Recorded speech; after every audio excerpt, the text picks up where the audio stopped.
Big day and welcome to another edition of the RDFNL Footy Show. My name's Yeendy. Always excited to be with you heading into the big round of RDFNL coming up.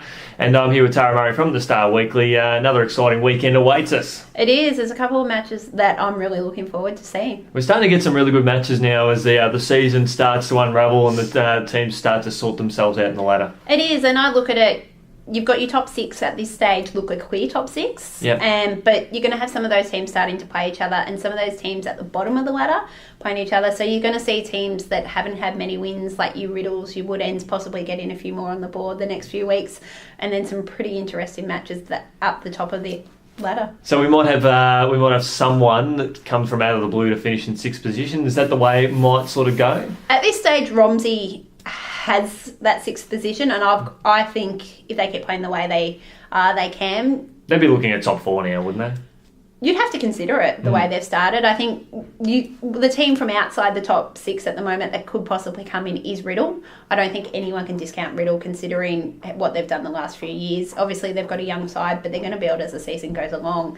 So that's probably the one side I think could come into the top six. But other than that, I think it's pretty much set. Well, let's talk about the RDFNL match of the round this weekend, which will be broadcast on 100.7 Highlands FM. It is Macedon and Romsey. And considering Romsey have faced more teams in the top six than what Macedon has, this shapes up to be a very interesting clash because they've knocked over Rupo, they've knocked over Diggers Rest, they've got the Cats firmly in their sights. It is, and I think it'll be a pretty interesting match. It'll give us a really good indication of where Romsey is. They are playing away from home, so that's going to be the one thing as well, because both their wins against Diggers Rest and Rupert's Wood has come at home. But it's sort of smaller ground as well, Romsey, compared to what we're going to see at Tony Clark. It is, and I think Romsey needs to start well. That's the key for them, as we've seen, and as we've said so many times, Macedon starts really well. Yep. So Romsey needs to start well, and if they can do that and match it with them early, it'll be quite interesting in that second half. Which way do you see this one going? I have tipped Macedon. Yep. But I think that they've got a little bit more experience, a little bit more class.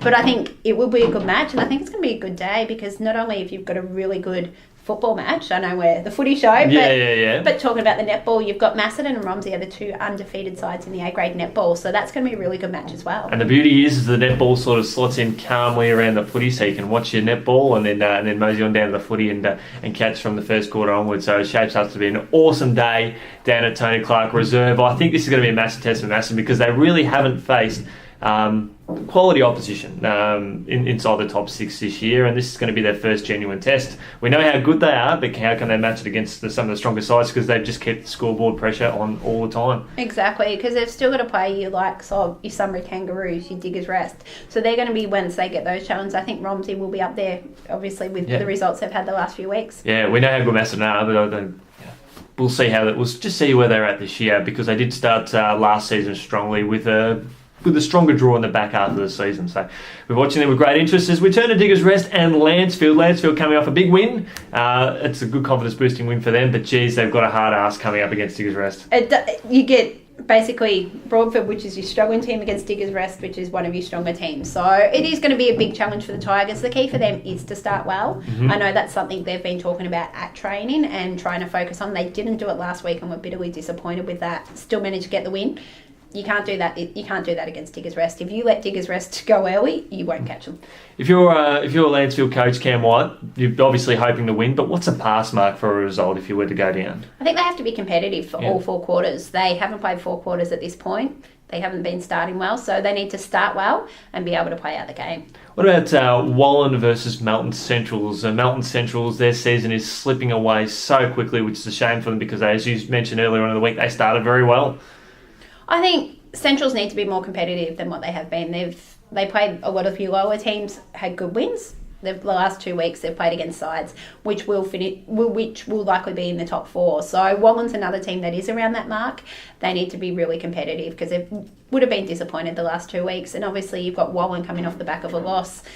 Basically 1 quarter cost them, and they'd be really disappointed with that. If they can look at that and that was the one thing that sort of cost them, then they'll take that as, I think they need to take that as a positive because they know that they can run with the best teams. And if it wasn't just getting outgunned in general play, fortunately it wasn't the case. They know that they can run with the top sides. Exactly, and they have got that depth, and that's the thing that's going to come in handy for Wallen. I think more so later in the season as well. They do have that depth. I know their reserves knocked off the Sunbury Kangaroos, who haven't had many losses the last few years. So that's showing they've got that there, and that their 18s are pretty strong as well. Looking very promising for them as Riddle and Rockbank. Now, interesting game because Rockbank have improved significantly. The Bombers are still a young side coming through. This will be a closer game than what the punters will predict, I think. I agree.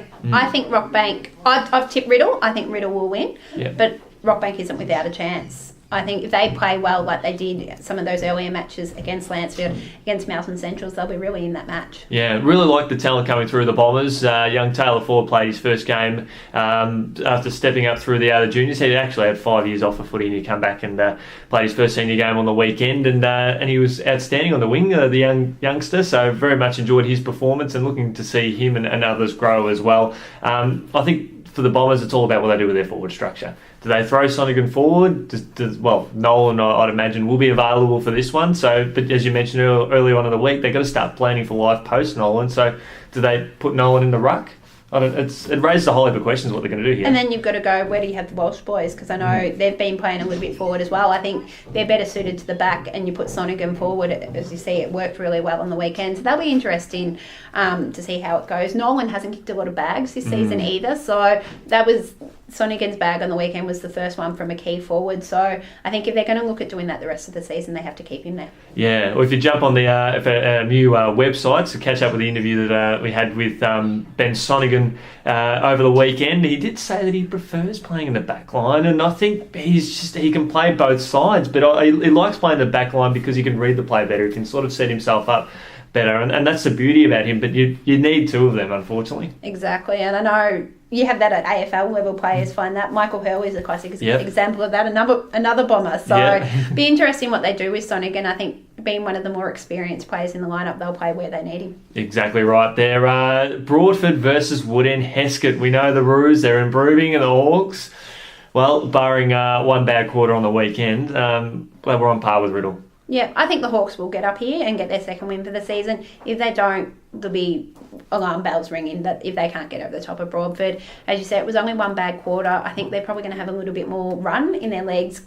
over the 4 quarters. I know that's one area Broadford has struggled. Yeah, and I think with the Hawks as well, just being able to hit the scoreboard. If there's one thing I was sort of hoping for them in last week's game is that Cam Arnold started forward, kicked the goal in the first minute of the game, and he sort of stayed forward, but he was best on ground at centre half back in the Hawks' last win back in round 1 against Lancefield, and I want to see him move up the ground a lot more. I know they need some more forward options, but for someone of his ability, he can surely set up some more options, and he's just a smart user of the ball. Him and Toman going head to head in the midfield would be a great treat to watch. Yeah, I think so. So for the Hawks, I think they'll get an easy win. Yeah, should be a good game for them. And then we've got Rupert's Wood and the Sunbury Kangaroos to close things off. A battle between two Sunbury sides. Which way is this going to go?